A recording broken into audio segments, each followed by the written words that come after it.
आज तक रेडियो सुनता है सारा जहां।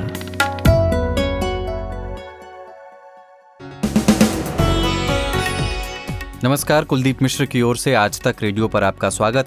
12 जून की तारीख है और हम ले आए हैं आपके लिए पूरे दिन का लेखा जोखा न्यूज़ एंड एनालिसिस पॉडकास्ट दिन भर में।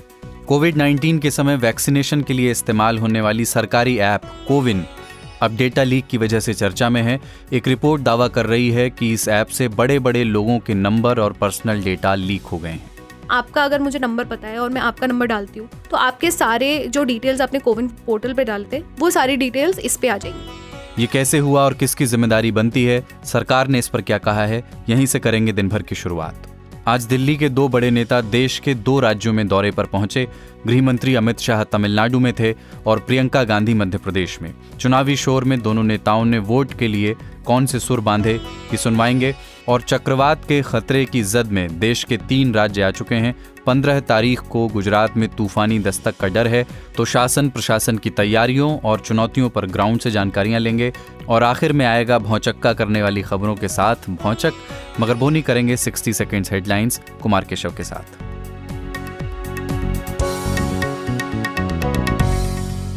शुक्रिया कुलदीप। आने वाले चक्रवात विपरजॉय पर पीएम मोदी ने की बैठक। महाराष्ट्र और गुजरात के कुछ इलाकों में ऑरेंज अलर्ट। सुप्रीम कोर्ट ने पलटा दिल्ली हाई कोर्ट का फैसला। पॉलिसी तैयार होने तक राजधानी दिल्ली में नहीं चल सकेंगी बाइक टैक्सी। कुरुक्षेत्र में महापंचायत के बाद किसानों ने दिल्ली चंडीगढ़ नेशनल हाईवे बंद किया। सूरजमुखी की एमएसपी तय करने की मांग कर रहे हैं किसान। देश में फुटकर महंगाई दर यानी रिटेल इन्फ्लेशन रेट 25 महीनों के निचले स्तर पर मई में घटकर 4.25% पर आई। टीएमसी नेता का दावा, कोविन का डेटा हुआ लीक, सरकार ने किया इनकार। दिल्ली के गाजीपुर लैंडफिल साइट पर लगी आग, दमकल विभाग की 14 गाड़ियां पहुंची। भारतीय पत्रकारों को चीन में रहने की मंजूरी नहीं, आखिरी पत्रकार से देश छोड़ने को कहा गया। और WTC फाइनल्स में स्लो ओवर रेट के कारण भारत और ऑस्ट्रेलिया पर जुर्माना, शुभमन गिल को भरना पड़ेगा 15% एक्स्ट्रा फाइन। यह दिन भर, मैं हूं कुलदीप मिश्र। कोविन पोर्टल तो आपको याद ही होगा। कोविड के दौरान इसने सरकार की बड़ी मदद की। अब वही पोर्टल सरकार की मुसीबत बन गया है। फोर्थ न्यूज़ नाम के डिजिटल प्लेटफॉर्म ने यह दावा किया है कि यहां से यूजर्स का डेटा लीक हो गया। ऑल इंडिया तृणमूल कांग्रेस के प्रवक्ता साकेत गोखले ने भी ट्विटर पर एक टेलीग्राम चैनल के स्क्रीनशॉट डाले। इसमें पूर्व गृह मंत्री पी चिदंबरम, कांग्रेस महासचिव केसी वेणुगोपाल, कांग्रेस नेता जयराम रमेश समेत सैकड़ों नाम दिखे जो पब्लिक फिगर हैं। इन सभी के फ़ोन नंबर, उम्र, वोटर आईडी समेत निजी जानकारियां इसमें साफ साफ देखी जा सकती हैं। इसके अलावा कई पत्रकारों के नाम भी इस लिस्ट में हैं, जैसे राजदीप सरदेसाई, बरखा दत्त, राहुल शिवशंकर। दावा यह है कि किसी का भी नंबर डालने पर उसके बारे में सारी डिटेल्स, उसकी डेट ऑफ बर्थ, उसका एड्रेस और उसने कहां पर कोविड-19 की वैक्सीन ली है, ये सामने आ जा रहा था। इस वाकये के बाद विपक्ष हमलावर है। सरकारी पोर्टल कोविन की प्राइवेसी और सिक्योरिटी को लेकर के सवाल उठाए जा रहे हैं।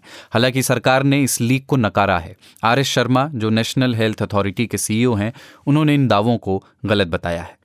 हमने डेटा लीक के इस दावे को विस्तार से समझने के लिए बात की indiatoday.in में जर्नलिस्ट स्नेहा साहा से, जिन्होंने रिपोर्ट में किए गए इन दावों को पढ़ा और समझा है। रिपोर्ट ये कहता है कि सबके डेटा लीक हुए हैं। Now what kind of data leak? जो भी हमने कोविन पोर्टल पे डेटाज एंट्री करे थे, इंक्लूडिंग हम लोगों का आधार, हमारा फ़ोन नंबर, कुछ केसेस में एड्रेस भी, और जिस हॉस्पिटल में जाके या कोई भी सेंटर में जाके हमने जो भी वैक्सीन लिया है, वो सारे डिटेल्स, हमारा नेम, सारी डिटेल्स डेटा पे बेसिकली उसकी डेटा सारी लीक्ड हुई है। नाउ पॉइंट ये है कि गवर्नमेंट ने बोला है कि वो कोविन पोर्टल सेफ़ है और कोई भी डेटा लीक नहीं हुआ है और वो इस चीज़ को इन्वेस्टिगेट कर रहे हैं। बट अभी रिसेंटली क्या हुआ है, वैसे पहले से डेटा लीक हो चुका है। एक वेबसाइट ने क्लेम किया था कि 150 मिलियन इंडियंस के डेटाज बेसिकली लीक्ड हो गए हैं, इंक्लूडिंग जो भी मैंने आपको बताया, आधार, नाम, डेट ऑफ बर्थ, ये सारे डिटेल्स। सिमिलरली सेम तरीके से अभी एक टेलीग्राम पे एक बॉट है, शायद एक से ज़्यादा भी हो सकता है। वो बॉट पे क्या होता है, हम ऐसा अज्यूम कर सकते हैं कि वो जो डेटा पहले 150 मिलियन लीक हुआ था, उसको बेसिकली किसी ने टेलीग्राम के बॉट पे फेच कर लिया है।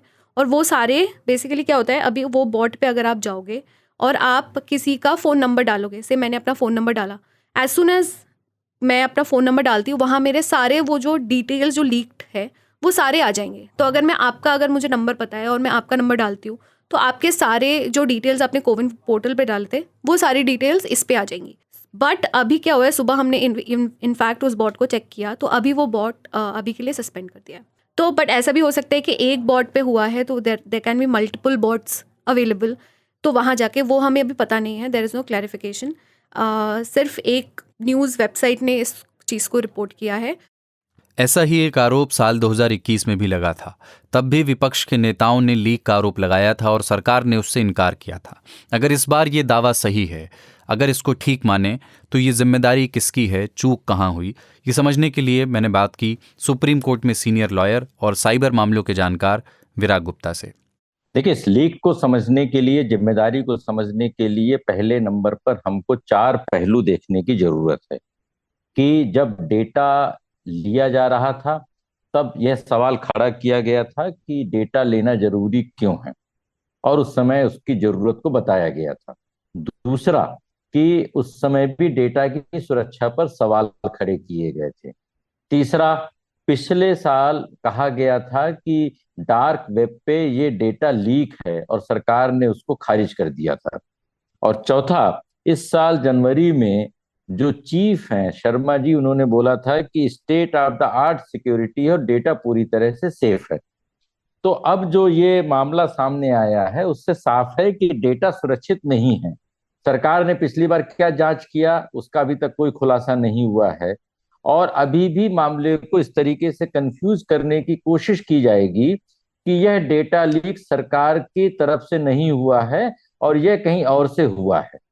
और एक सवाल यह भी खड़ा होगा कि अब चूंकि जो टेलीग्राम जिस बॉट के माध्यम से ये सर्कुलेट हो रहा था वो सस्पेंड कर दिया गया है, तो लोगों के पास उपलब्ध नहीं है।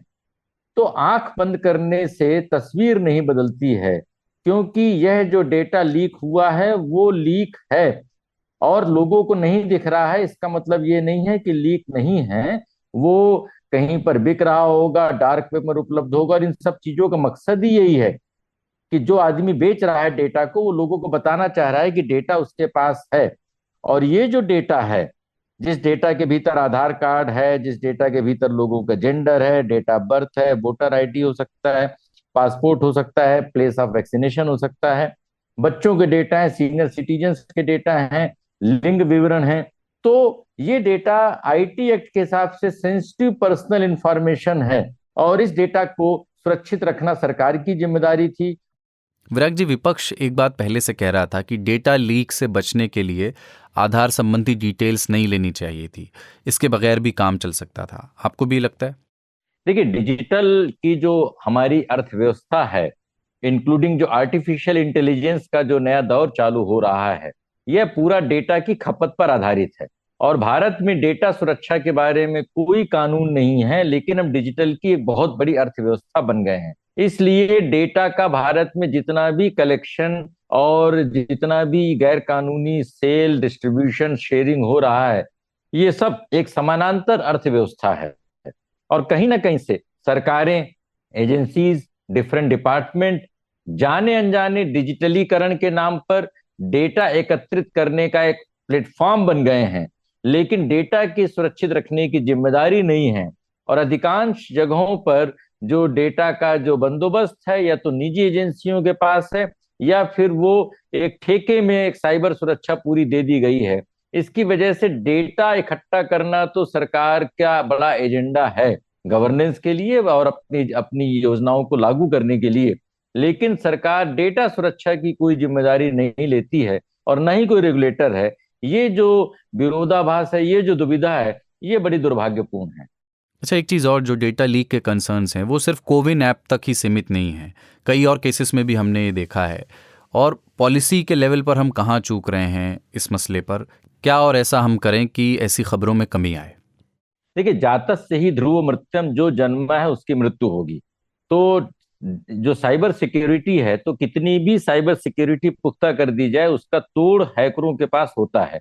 इसलिए सुरक्षा को बढ़ाने के साथ समानांतर तौर पर जो डेटा ब्रीच के मामले हैं उन्हें दंडित करने के लिए कड़े कानून की व्यवस्था है और एक बेहतर एक अदालती सिस्टम की जरूरत है जिसमें ऐसे मामलों में तुरंत लोगों को प्रोसिक्यूट किया जाए, जिससे भविष्य में कोई ऐसी बातें नहीं कर सके। लेकिन भारत में इस चीज की कमी है, इसीलिए पिछले कई महीनों से, सालों से WhatsApp related, OTP related bank frauds की संख्या बढ़ गई है। क्योंकि जब लोगों का पर्सनल डेटा लीक होगा तो सिर्फ पर्सनल डेटा लीक होना ही अपने आप में खतरनाक नहीं है, उस डेटा का जो खतरनाक इस्तेमाल है उससे लोगों की प्राइवेसी के साथ जो उनके आर्थिक, उनके साथ जो धोखाधड़ी हो रही है, उनके साथ जो दूसरे तरीके का उनका ब्लैकमेल हो रहा है, बच्चों का मिसयूज हो रहा है।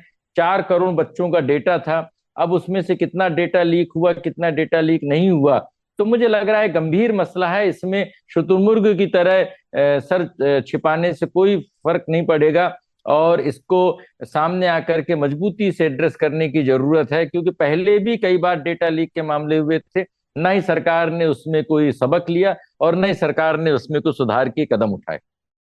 शुक्रिया विराग गुप्ता। केंद्र सरकार में कौशल विकास मंत्री राजीव चंद्रशेखर का भी इस मामले पर बयान आया है। उनका कहना है कि कोविन पोर्टल पूरी तरह सुरक्षित है और जो डेटा लीक स्क्रीनशॉट्स में दिखाए जा रहे हैं वो पुराने हो सकते हैं, ये दूसरे ऐप्स के हैं और कोविन से इसका लेना देना नहीं है। लेकिन सवाल है कि अगर ये डेटा कोविन का नहीं है तो फिर किस ऐप का है? लीक चाहे किसी भी ऐप से हो, है तो आम लोगों के लिए चिंता की ही बात। सरकार की ओर से पूरी स्पष्टता अभी इस मामले में आनी बाकी है।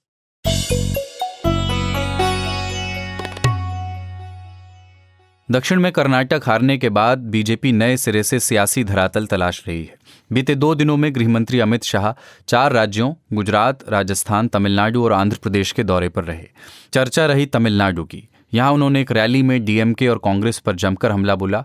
राज्य के मुख्यमंत्री एमके स्टालिन के केंद्र से मदद न मिलने वाले आरोपों का जवाब भी दिया। कल मैंने देखा उन्होंने कहा कि मदुरै का एम्स अब तक क्यों नहीं बना है। मित्रों, मैं आज कहने आया हूं कि 18 साल तक ये डीएमके केंद्र के सत्ता में रही। मैं आज उनको पूछने आया हूं कि आपने क्यों एम्स तमिलनाडु को नहीं दिया। इसका जवाब तमिलनाडु की जनता को आपको देना चाहिए। तमिलनाडु में अगले विधानसभा चुनाव 2025 में हैं, लेकिन उससे पहले लोकसभा चुनाव हैं। दक्षिण के इस राज्य में सीधी लड़ाई डीएमके और एआईएडीएमके के बीच होती है, लेकिन बीजेपी भी उसमें अपना जनाधार तलाशने की कोशिश इस बार जरूर करेगी ताकि लोकसभा के परिणामों में ये झलके। सवाल यह है कि बीजेपी के लिए तमिलनाडु की राजनीति में सफलता पाना कितना आसान या कितना मुश्किल है। करंट सिनेरियो जो है वहाँ बीजेपी उसमें सियासी तौर पर कहाँ खड़ी नजर आती है, पूछा मैंने चेन्नई में मौजूद आज तक रेडियो रिपोर्टर प्रमोद माधव से। वो बीजेपी की चुनाव के दौर में तो अभी पिछले असेंबली इलेक्शन में उनको 4 एमएलए सीट मिला था।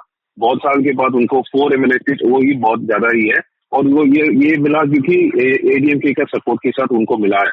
अभी थोड़ा सा इश्यू है एडीएमके के साथ, क्योंकि यहाँ पे स्टेट में सच्ची बात बोलूंगा तो ऑपोजिशन पार्टी का लीडर का नाम है एडप्पाडी के पळनिस्वामी, वो एडीएमके का जनरल सेक्रेटरी है। पर एडीएमके के अंदर कोई जरा स्मॉल इश्यू, क्योंकि जो भी चीज स्टेट में हो रहा है उसमें पहले अन्नामलई बात करता है और अन्नामलई का वॉइस तो बहुत ज्यादा है, तो उनको ये सब कुछ आयन करना होगा चुनाव से पहले। प्रमोद, एक सवाल बीजेपी की स्टेट लीडरशिप को लेकर है। अन्नामलई स्टेट प्रेसिडेंट हैं बीजेपी के और केंद्रीय नेतृत्व से उनकी असहमति की खबरें भी इस बीच आईं, यहाँ तक कि उनके कार्यकाल में बीजेपी के संबंध एआईएडीएमके से खराब भी हुए। तो उनकी जो वर्किंग स्टाइल है, जो फंक्शनिंग स्टाइल है, उसको लेकर के किस तरह की सुगबुगाहटें वहाँ हैं?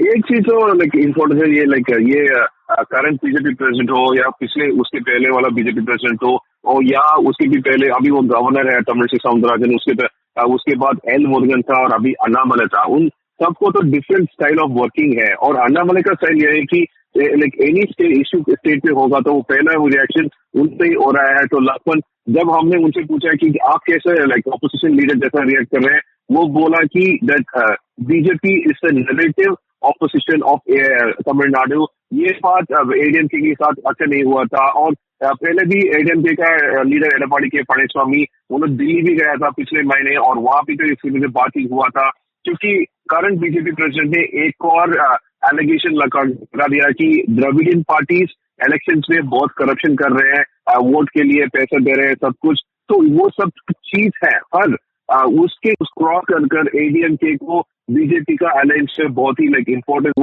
सोच रहे हैं कि जैसा डीएमके को कांग्रेस अलायंस बहुत इम्पोर्टेंट है, वैसा ही एडीएमके को सेंट्रल बीजेपी का अलायंस बहुत इम्पोर्टेंट है। तो वो ये सब कुछ को they are like trying to cross and go over and stay on with central BJP alliance. शुक्रिया प्रमोद माधव।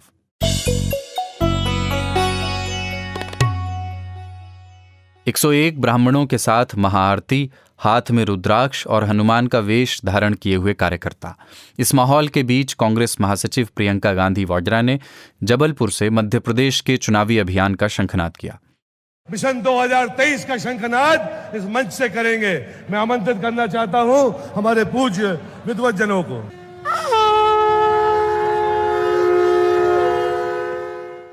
प्रियंका गांधी के साथ मंच पर राज्य के पूर्व मुख्यमंत्री कमलनाथ भी मौजूद थे। उन्होंने अपने भाषण में मौजूदा मुख्यमंत्री बीजेपी नेता शिवराज सिंह पर निशाना साधा, भ्रष्टाचार, घोटालों और माफिया राज बढ़ने का आरोप लगाया और साथ ही ये भी याद दिलाया कि वो भी हिंदू हैं लेकिन बेवकूफ नहीं।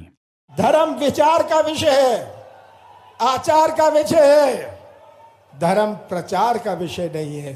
भारतीय जनता पार्टी जो इसे प्रचार का विषय बनाती है, ये प्रचार का विषय नहीं है, राजनीतिक मंच में रहती है। मैं हिंदू हूं, मैं गर्व से कहता हूं मैं हिंदू हूं, पर मैं बेवकूफ नहीं हूं। ये सबसे बड़ी बात है। बात महाकौशल रीजन की करते हैं जिसमें जबलपुर भी आता है। 2018 के विधानसभा चुनाव में कांग्रेस ने इस इलाके की 38 में से 24 सीटें जीती थीं और उसमें भी ट्राइबल्स के लिए रिजर्व 13 सीटों में से 11 सीटें उनके हिस्से आई थी। मध्य प्रदेश जीतने के लिए ये इलाका, महाकौशल जिसको कहते हैं, कितना अहम है ये समझने के लिए मैंने बात की भोपाल में मौजूद आज तक रेडियो रिपोर्टर रवीश पाल से।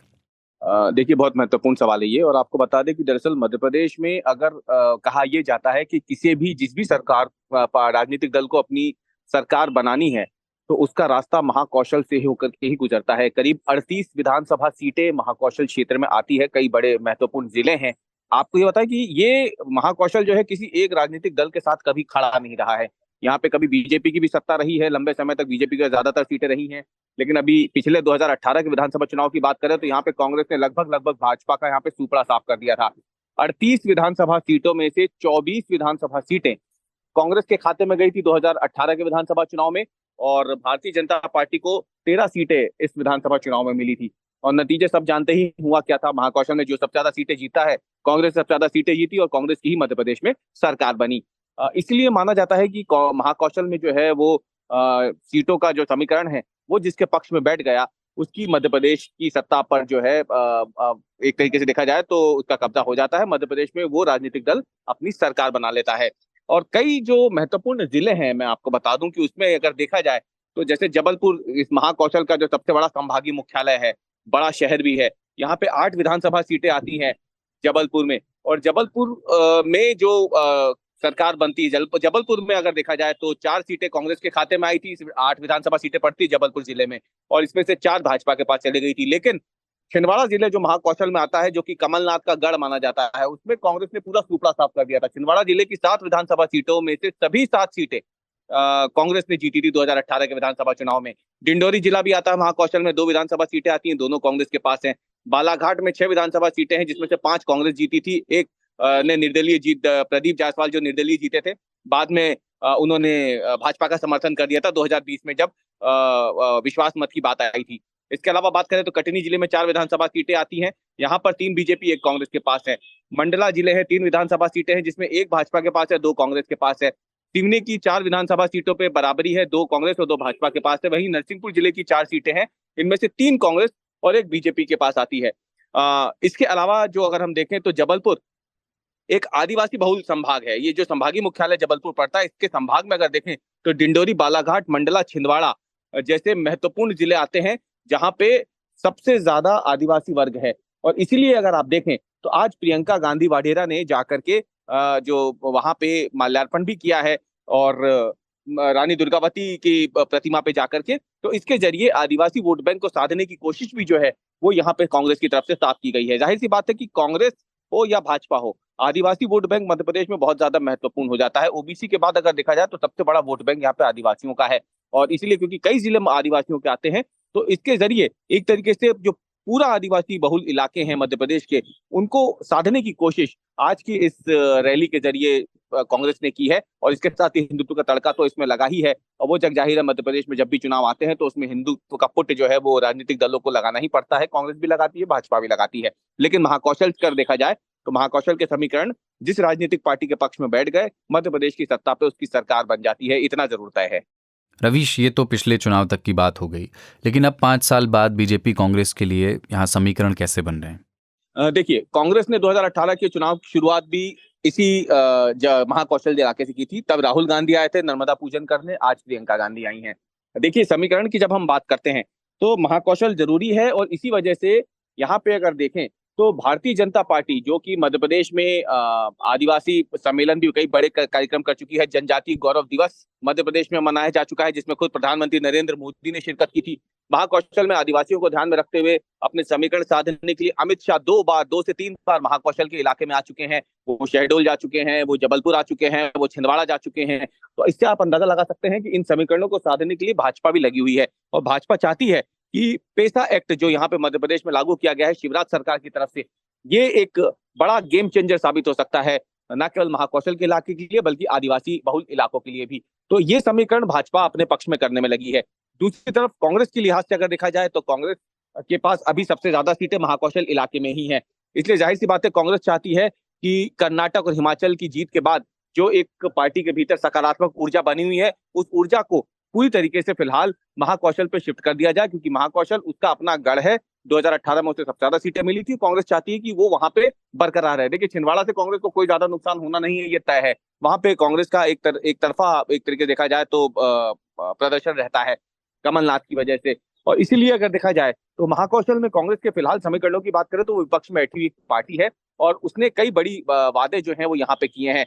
जो 5 गारंटी दी हैं उनमें एक प्रमुख गारंटी भी है, और इसीलिए प्रियंका गांधी चाहती हैं या फिर कांग्रेस चाहती है कि यहाँ पे जो समीकरण भाजपा बड़ी बड़ी योजनाओं के जरिए, जनजातीय गौरव दिवस के बहाने या पेसा एक्ट के जरिए आदिवासियों को अपने तरफ साधने की कोशिश कर रही है, तो कांग्रेस भी अपना पुराना वोट बैंक जो आदिवासियों का है उसे अपने साथ रखने की कोशिश में जुटी हुई है, और इसीलिए महाकौशल का इलाका सबसे पहले एक बार फिर से चुनावी शंखनाद के लिए कांग्रेस पार्टी ने चुना है। ये थे भोपाल से रवीश पाल सिंह।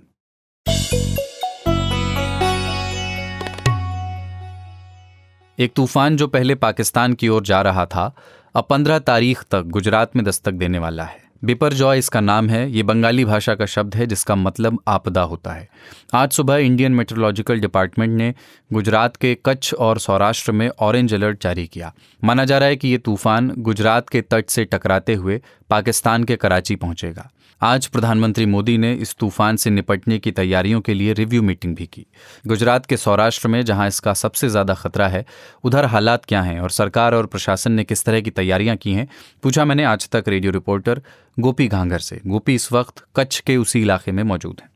हाँ बिल्कुल, ये जो साइक्लोन है ये फिलहाल पोरबंदर से 4 किलोमीटर की दूरी पर है, जिसको लेकर अब प्रशासन जो है वो काफी अलर्ट है, क्योंकि ये लगातार अपनी जो लैंडफॉल एरिया है उसे बदल रहा था। लेकिन अब ये तय हो चुका है कि 15 तारीख की दोपहर के बाद ये कच्छ के मांडवी से लेके पाकिस्तान के कराची तक का जो बॉर्डर इलाका है वहां पे लैंडफॉल कर सकता है। तो वैसे में अब प्रशासन की ओर से तैयारियां शुरू हो चुकी है।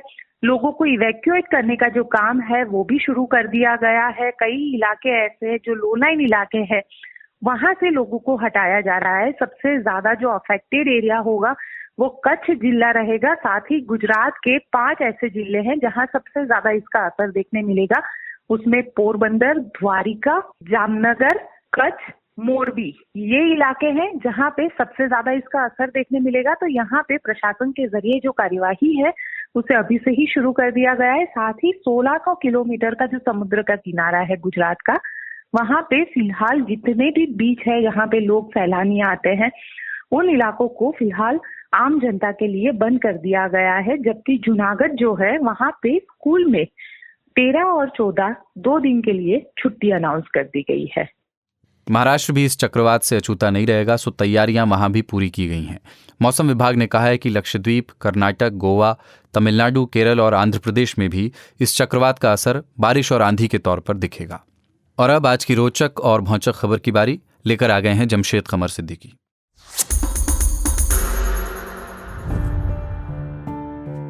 कुदरत की खासियत होती है, वो दिन में जितनी खूबसूरत लगती है, रात में उतनी ही डरावनी।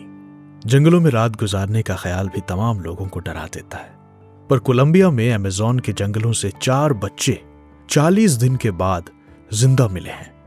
मई में एक प्लेन हादसे के बाद ये बच्चे 20,000 किलोमीटर तक फैले जंगल में गुम हो गए थे। इनमें एक बच्चा 1 साल का है। बहुत से लोग इसे चमत्कार कह रहे हैं और बहुत से इसे जंगल की जिंदगी का हिस्सा। हुआ यूं कि 1 मई 2023 को ये बच्चे अपनी मां और 2 दूसरे लोगों के साथ एक छोटे विमान में यात्रा कर रहे थे। ये विमान जंगल में क्रैश हो गया और इसमें सवार सभी वयस्कों की मौत हो गई। हादसे में 14, 9, 4 और 1 साल की उम्र के 4 बच्चे बच गए और ये घने जंगल में अकेले रह गए।